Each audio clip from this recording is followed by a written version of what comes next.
Welcome back everyone, I'm pineconesushi and today we are going to continue crafting. So this is a little project that I've been working on where I'm just making a keychain, and I'm just at the first stages of it, I guess you could say. I am spelling the words Toronto.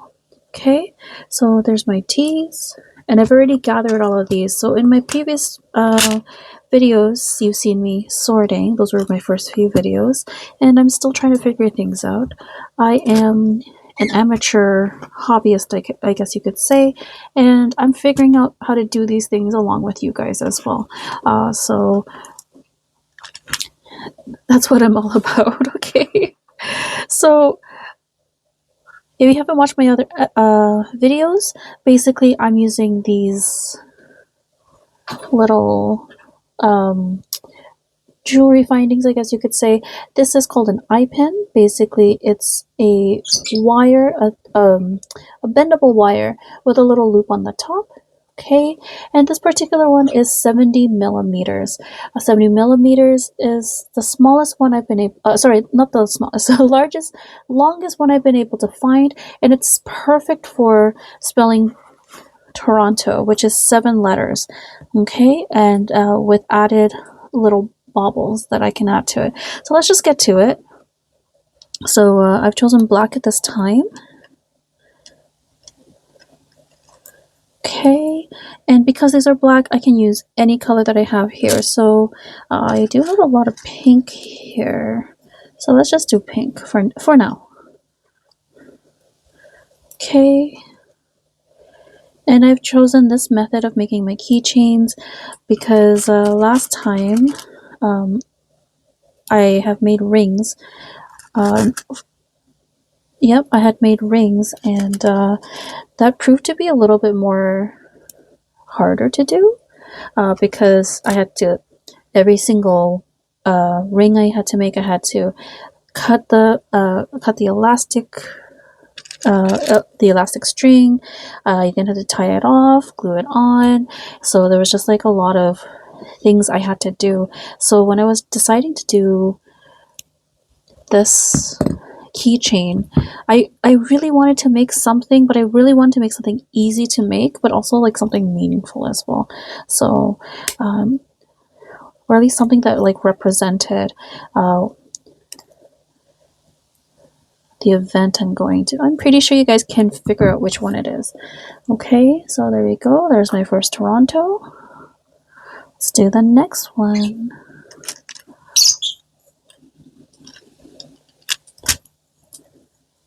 Okay, so I'm gonna do purple for this one next. You guys can do anything you want. It doesn't have to be Toronto. We're just crafting together, guys. You guys can spell out anything. It could be your name, friend's name, parents. It could be where you live. It could be the country you live in. Like if I wanted to, I could do Canada.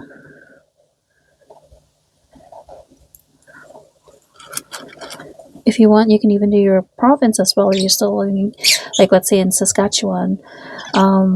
You may need to get extra eye pins so you can link them together to spell Saskatchewan, just because Saskatchewan is such a long word. I'm lucky enough that Toronto is only 7 letters. Okay, so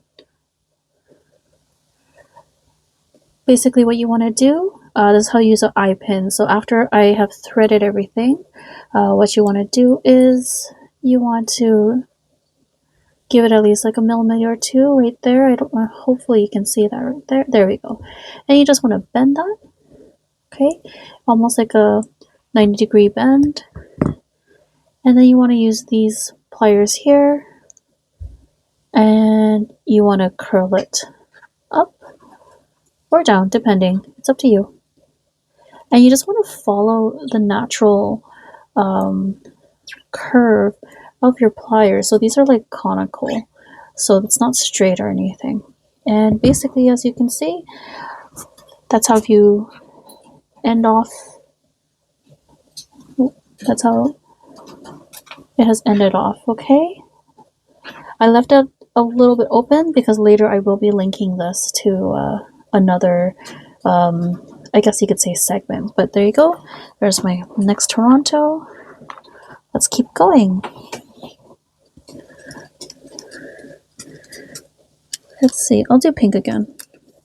Just because I have a lot of it. I have a lot of pink, but I don't have a lot of pink beads, I guess you could say. So, Toronto. And guys, I'm finding this so much easier than doing the rings. I'm not saying the rings was an awful idea. I did the rings because it was a unique idea. Okay, so here I have some extra beads. So I'm going to put that down for now. I actually have some little beads on the side.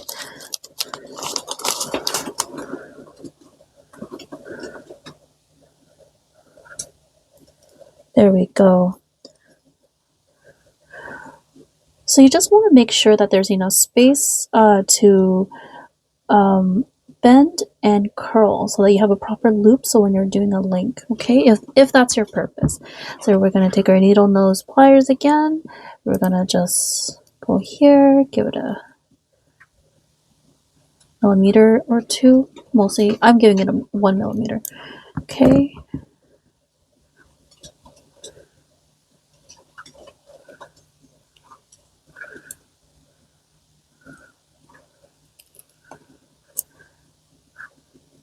there we go. So this bead here, I've actually ordered quite a bit. Those are coming, but I'm not I'm not holding it off. It's not stopping me from doing any of this crafting because I don't need them yet. I can use them a little bit later. Let's do blue this time.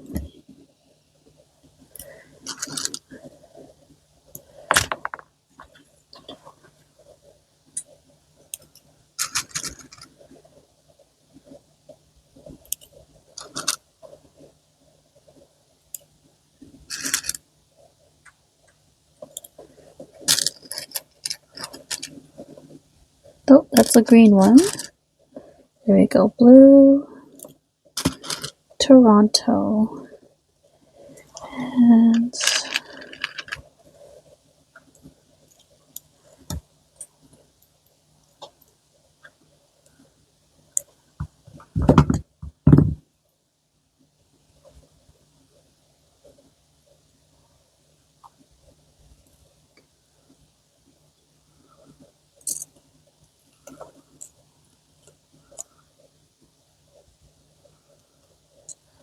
there we go. Toronto. And the next one, what should I do for the next one? Oh, so what I've been saying in almost every one of my videos is that sometimes you get beads with very large holes. Okay, I'm gonna use this one. So this one here, oops, it's upside down. This one says name, okay, and you can see the hole on this one is quite big in comparison to this little cute heart here, okay, where the hole is only this big. So just a comparison. There we go. Okay, so the thing with eye pins is that where are you? There we go. You're basically relying on your beads to stop at this little loop here, okay? But sometimes if the hole is too big, you can see it's just about, oh, it can go through, okay? So that means for this particular bead, if I want to use it, I need to use a stopper or a spacer bead to make sure it doesn't just get lost, okay? Because sometimes if it gets lost and you work so hard to create your little project and then all of a sudden all the beads are lost, right? So what you want to do is you want to use a bead with a smaller hole. So in this case, it's this one. I'm not sure you can see. And then you just thread that through, just like normal. And then take your other bead, and there you go. And because you do it this way, this loop here, or even like if you use a flat eye pin. So flat eye pin is basically where instead of a loop, it's just like a flat side, like a nail. You just want to do this way just in case this guy has an opportunity to come out. So now it doesn't, right? So just letting you guys know. Okay, so I had chosen this like rainbow black one. I've been talking too much. Oh, I wanted yellow, I think, this time.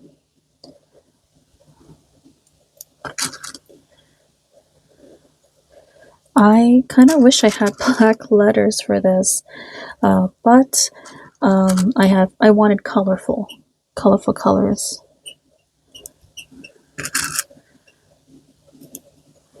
And just so you know, I did do a bulk order on these beads, where I could just order a single letter because that's what I needed, instead of going to my dollar store and getting a big bag of it, since I wanted to make a lot of these. Okay, there we go. And then we're just gonna